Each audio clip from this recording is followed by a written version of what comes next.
Pembacaan Alkitab hari ini terambil dari Lukas pasal yang ke-23, ayat yang ke-32 sampai dengan ayat yang ke-43. Lukas pasal yang ke-23, ayat yang ke-32 sampai dengan ayat yang ke-43. Dan ada juga digiring 2 orang lain, yaitu 2 penjahat untuk dihukum mati bersama-sama dengan dia. Ketika mereka sampai di tempat yang bernama Tengkorak, mereka menyalibkan Yesus di situ, dan juga kedua orang penjahat itu, yang seorang di sebelah kanannya, dan yang lainnya di sebelah kirinya. Yesus berkata, "Ya Bapa, ampunilah mereka, sebab mereka tidak tahu apa yang mereka perbuat." Dan mereka membuang undi untuk membagi pakaiannya. Orang banyak berdiri di situ dan melihat semuanya. Pemimpin-pemimpin mengejek dia, katanya, "Orang lain ia selamatkan. Biarlah sekarang ia menyelamatkan dirinya sendiri, jika ia adalah Mesias, orang yang dipilih Allah." Juga prajurit-prajurit mengolok-olokkan dia. Mereka mengunjukkan anggur asam kepadanya dan berkata, "Jika engkau adalah raja orang Yahudi, selamatkanlah dirimu." Ada juga tulisan di atas kepalanya, "Inilah raja orang Yahudi." Seorang dari penjahat yang digantung itu menghujat dia, katanya, "Bukankah engkau adalah Kristus? Selamatkanlah dirimu dan kami." Tetapi yang seorang menegur dia, katanya, "Tidakkah engkau takut? Juga tidak kepada Allah? Sedang engkau menerima hukuman yang sama? Kita memang selayaknya dihukum, sebab kita menerima balasan yang setimpal dengan perbuatan kita. Tetapi orang ini tidak berbuat sesuatu yang salah." Lalu ia berkata, "Yesus, ingatlah akan aku apabila engkau datang sebagai raja." Kata Yesus kepadanya, "Aku berkata kepadamu, sesungguhnya hari ini juga engkau akan ada bersama-sama dengan aku di dalam Firdaus." Ayat Masa Renungan hari ini terambil dari Lukas pasal yang ke-23, ayat yang ke-34. "Ya Bapa, ampunilah mereka."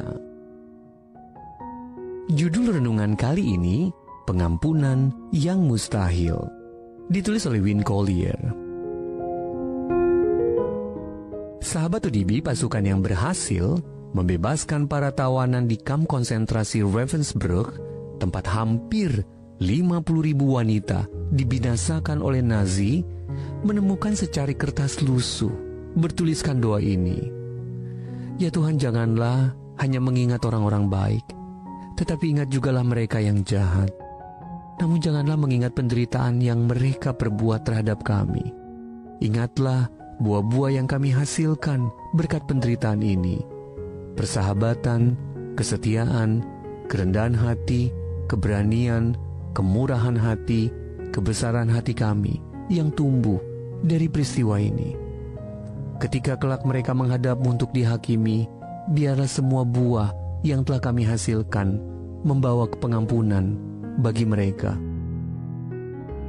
Saya tidak dapat membayangkan ketakutan dan penderitaan berat yang dialami oleh wanita yang menuliskan doa ini.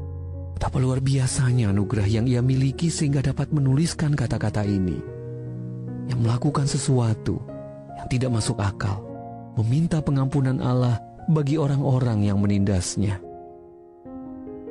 Doa itu menggemakan doa Kristus sendiri. Setelah difitnah, dihina, dipukuli, dan dipermalukan di depan banyak orang, Yesus disalibkan dan juga kedua orang penjahat itu. Melihat Yesus tergantung di kayu salib yang kasar, dalam keadaan babak belur dan nafas yang tersengal-sengal, siapapun bakal mengira dia pasti mengutuk para penyiksanya, membalas dendam atau menuntut balasan dari sorga. Namun, justru Yesus mengucapkan doa yang berlawanan dengan dorongan hati manusia pada umumnya.